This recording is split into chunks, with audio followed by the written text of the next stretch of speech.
story that must be told. Here's a little story that must be told. Here's a little story. Here's a little story.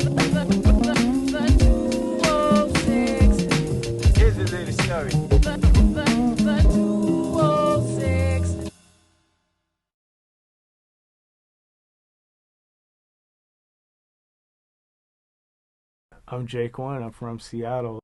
So my dad was like a really big fan of like real jazz, not like fusion and stuff like that. He was kind of militant about that stuff. So that was, I listened to a lot of Coltrane and, we had pictures of all these guys on the wall. I didn't know who they were. I thought they were our family or something for a long time when I was a little kid.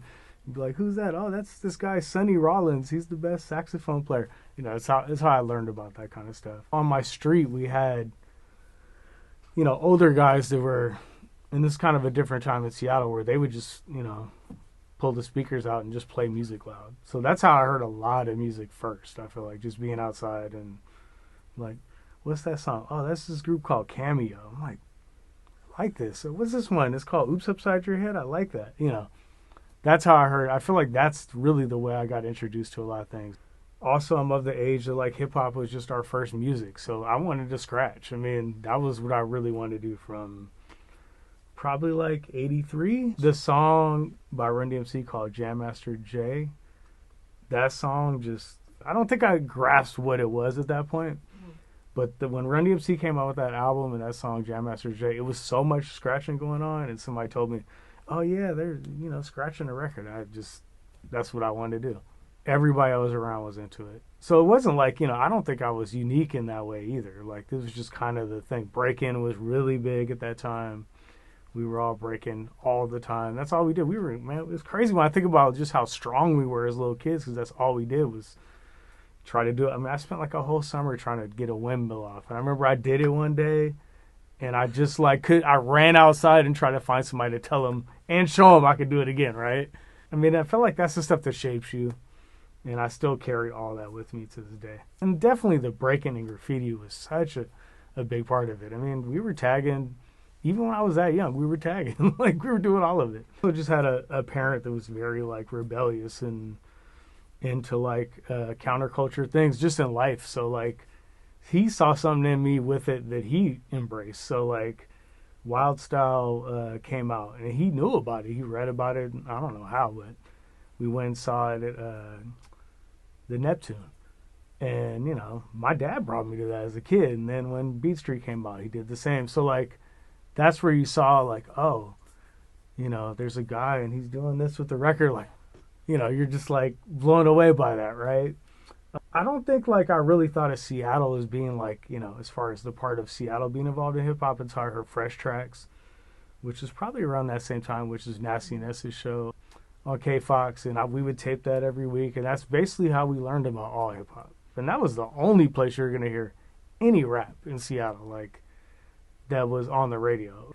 Purely Fresh Tracks. So, I mean, he raised a lot of us. I mean, I was telling him every time I see him, we would not have been into it the same way. And he was early on a national level. It wasn't just I didn't realize it till later on. I'm like, oh, he was one of the early guys with a radio show doing this, which is really cool.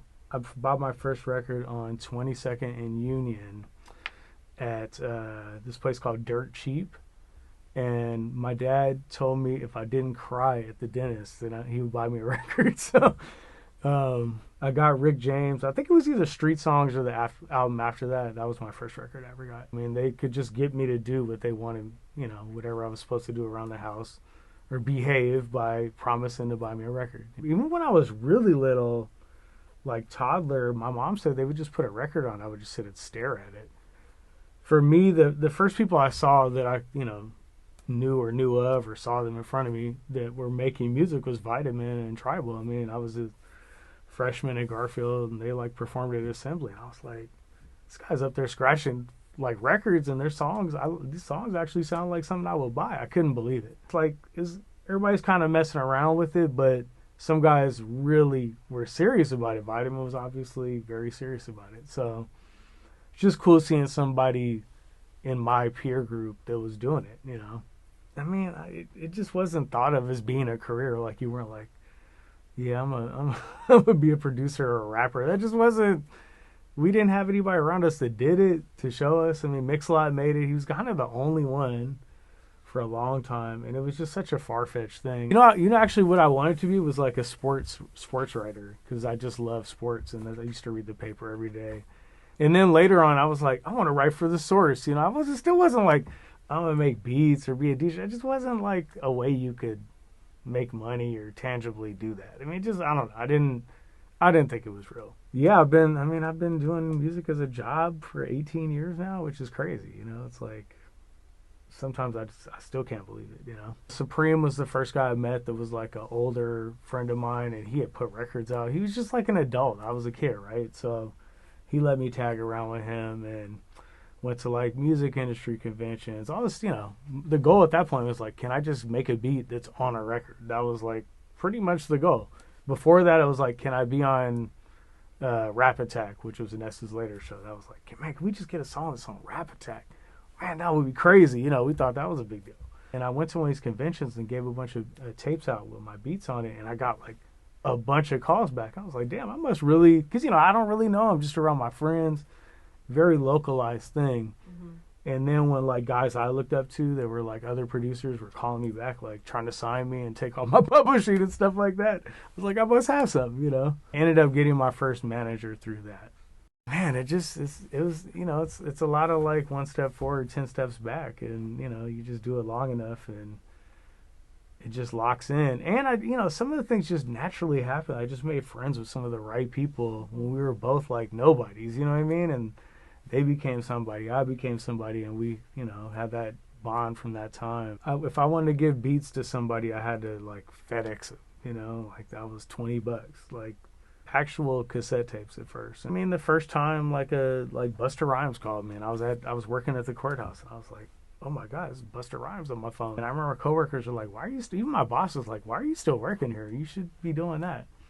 And I was like, there's no guarantee that you just don't know. And it's just hard to get your money in the music industry. It's real, especially when you're starting, like, it's a lot of landmines out there. I mean, that's the biggest thing. You make your first couple of songs that hit, and then it's like, oh shit, the clock's on you. You want to keep that going, And I also just never stopped trying to get better, whether I was or not. The last 10 years, all I've been trying to do is just do anything that makes it not feel like a job. To make whatever that song is going to be, so much other stuff has to happen besides me just making a beat.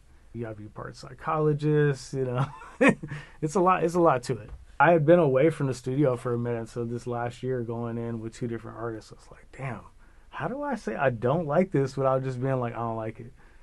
And yeah, it's but at the same time, I'm hypercritical of what I do. So I'm not like I'll work with an artist sometimes, especially someone I'm close to, and I'll be like, I don't like that anymore. They'll be like, why don't you like the beat no more? You did. I'm like, I just don't like it. I don't know. It sucks to me. I can't help it. I think at this point, the thing that excites me is just working with artists that people don't think I should be working with, or doing something that's a little left field. Like, I feel like beat-wise, I'm always going to put a little wrinkle into what I do, but beyond just the money, it's like, I just want people to like what I'm doing. And I want everybody to hear it. You get pigeonholed in a certain thing, and you're just always trying to, like, show that you're not just that. It's messed up, but, like, I don't really listen to music unless it makes me feel like what I'm doing sucks. I want to hear stuff, and I'm like, damn, I wish I'd have made that. Like 2015, I had made probably early before that, maybe those 3 years before that, I made some big successful songs, more in like my style of hip hop. And then I happened to link with this guy Southside, who does like more 808 type music, and what the kids are on. And it was just kind of dumb luck that even happened. I just happened to be in a studio. My friend was his manager, and he's like, you should give him what you do, but take your drums off it. And I'm like, but I do drums. Like, why would I do that? And then I was like, all right, whatever. So I gave him a bunch of music I had made that wasn't really samples. And then I started doing all these songs for like Future and Kodak Black. And it was just like, huh? Like, how did that happen? And it was just me at least getting out the way and just letting it ride the way it was. I think, when you're younger, you're just so much more like this is what's dope and this shit sucks. And it's like, as you get older, I mean, you're like, I don't even know. I just, does this make me feel good? Is this fun? All right, cool. The first song I made that it was kind of like, oh shit, I've arrived, was I did this song for De La Soul with Doom on it called Rock Cocaine Flow. And I had a job at that point. I mean, I had a job another 3 years after that. But, like, that was a beat I made that everybody wanted to beat like that. Like, and it hit, And once you have one of those, you're like, oh, shit, this is what it feels like that people go crazy when you made the song. That was the initial, like, oh, I could do something that competes, And I'm seeing guys I look up to, and they're like, that beat, that's it, When I made Three Kings for Rick Ross and Jay-Z and Dre, everybody wanted to beat like that. The only thing that's kind of worked for me is just doing what I believe in. If I sold a record, like when I was doing stuff for 50, 50 Cent and G-Unit and all that, that was some of my first big commercially successful stuff I was doing. And we might sell, I'm not saying we, like I sold records with them, but my beat on their album might sell 1 million copies, 2 million copies. So you got a nice amount off that, but it wasn't, the 2 years after that, it didn't keep going. It's like you do the right streaming song, it keeps going. When second time around used to sell our CD, we didn't get a piece of that. They weren't paying royalties on that. It's all one time. Exactly. But it might have changed hands 10 times, and you missed all that money. So it's like, it's just a different game. You have to, like, not think that you know everything and just get out of your own way sometimes, I think being from Seattle has part of that because I've always been an outsider to the guys in New York and L.A. I'm friends with a lot of them, but, I didn't grow up on the same street as LL or, like I went to Queens 2019. I hung out with Large Professor. It was, like, definitely one of my heroes. And, like, I literally just had a day where we just went around Queens, and I'm seeing how small of a place this is. And he could point every block some famous rappers from there. We didn't have that, you know what I mean? It's a different thing here. You have a different appreciation for getting to that stage. I feel like early on, the New York guys would be like, yeah, I found you from Seattle. Like, that was like I came from Alaska out the igloo, you know what I mean? Like, it'd be funny, like. But I get it because their world was literally every star was on their block or within 5 minutes of them. We had a smaller group of people that was really into it, but I don't think we had many fans of this music until later on when you had your Blue Scholars and Macklemore's and them. They're the first ones where I would go to a show and be like, I don't know none of these people. This is not my crew. You know what I mean? Mm-hmm. And I'd say the earlier days is more like you knew every person in there. You know what I mean? I still think it's hard for us to cut through just because the perception of what Seattle is nationally probably doesn't match up with what it is a lot of times in reality. It's funny with the Grammy thing. I think I've been nominated 13 times now. I've won one time, but yeah, 13 nominations. It was just not the goal at all when I started doing this. Maybe like 2012, I was on this this group called F.U.N. They had this really big song called We Are Young. I co-produced a song on that album through a friend of mine, another producer, and I remember him being like, yeah, I think we're gonna get like an album of the year nomination. I'm like, all right, cool. And then when it happened, he was like, no, you should come because if you get the album of the year, you get the statue. There's all these like tiers. Like if you get like R&B album, no statue. You know what I mean? It's like all these weird Grammy fuckery things. So I went the first year. We were on the red carpet. It was just like, wow, this is crazy. Beyonce's right here. That was cool. And then I went the next year. I think I was nominated for Drake's album and Rick Ross's album that year and didn't win those. Seats were way worse because it was rap category. They're just like, yeah, put his ass way up there. And then I went 2022 because I had Rap Song of the Year nomination, which was cool because I think when you get it for the song, it just feels more special because it's harder to do. What was the song? J. Cole and 21 Savage, My Life. It's one of those things that everybody else is really excited about, right? Like when I won the one for Wknd's album, I co-produced a song on the Starboy album. I wasn't even watching the Grammys. I think Mike Clark had texted me and was like, he's like, you're on this album, right? And I was like, yeah. He's like, you guys won. I was like, cool, but I felt like we should have got album of the year on that one because that was the biggest album that came out that year. So like, and it's still going. Mm-hmm. To me, it's way more important that people are enjoying the music I make than the Grammys acknowledge it. When we go gold, platinum, that's more exciting to me because that means people at least listen to it. One of the first big song I ever made was the John Cena theme song. I did 6 songs for him back then. I think 3 of them ended up being on the album. I don't know what this is going to become, you know what I mean? And basically, at that time, Vince McMahon told us, like, you either just take this money and don't get any royalties or anything, or just, we're not doing it. And I want to say it was like, I did 6 beats, they paid me $60,000. And at that time, my job was making maybe like $30,000 a year, right? So, of course, I took the money, right? But did I think this thing would still be going now? Hell no, you know what I mean? So I hear my daughter even makes fun of me about it. She's like, they're playing the John Cena, you know. But I feel fortunate. I feel really fortunate that wasn't my last one because most people only get one. For me, as far as just, I think making it in any sort of artistic career, you just have to stick to your guns and just do your shit. But you have to identify what that is, right? And if everybody can do what you do, then you're just not going to get it off, you know? So, like, you either go, like, the obvious, like, this is what's hot, we're doing this. And you do it to the best of your ability, and you only do that. Or you do the artistic thing, and maybe it's a slower burn. But if they want that thing, they have to come to you. I mean, that's what's worked for me. That's the only thing that's worked for me. I think now it's like, you got to be, like, the worst or the best. You can't just be in the middle. That's death sentence, you know? It's just not going to happen. It has to, like, be offensively bad. I mean, because I've been in the room with some of these guys that ended up being big rappers. And me being 44 at the time, 42, like, is this terrible or am I tripping? You know what I mean? And then me see this guy end up being a star. I think you just got to do what feels good. It's not going to work unless it's coming from your heart. Unless you're just a technician. I have homies that are, like, so good at just playing notes and music that they can kind of do anything well, you know. Like I'm really proud of like the guys from here that younger producers that I mentored. They end up being big producers, and you know they took a little part of me and took it somewhere else. But you know, like somebody like Malay, who is from Bellingham, I met him. He was producing like a friend of mine.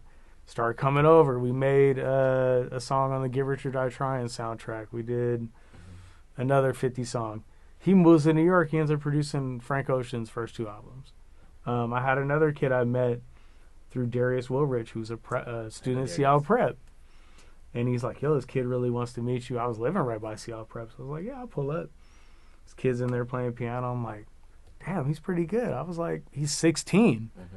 I was like, come through. He ended up playing on a bunch of records for me, and he's got his own thing going now. His name's Sam Wish. You wouldn't think like a dude on the swim team at Seattle Prep is gonna do like, you know, Brent Faiyaz's biggest song. That's not possible, but it is, you know. I feel like I've seen this funny arc of just, you know, of life through the scene, you know, and I made a decision way early, like I'm not letting some rapper that's here take all my best music and then we're never going to do nothing with it. So that was probably really the thing. And then when I started taking it other places, then everybody around here was like, well, I want to be from you now. And it's like, and then I hit a different stage where it was like, all right, I made it. I just want to be part of anything here that I think is good. So we've been through that stage for like the last 15 years, right? Where it's like, Dave B comes out, I'm just take a beat, whatever. I think you're dope. Run with it. Travis, I did a whole album with him. You know what I mean? There's been a bunch of guys. And I just don't want to miss it. I don't want to miss out on the next thing. Even Lil Mosey, I did a song for him. Like I was like, I knew the producer. They were youngsters. We had a family connection. I was just like, I can't believe you guys are doing this. I've never seen this happen here before.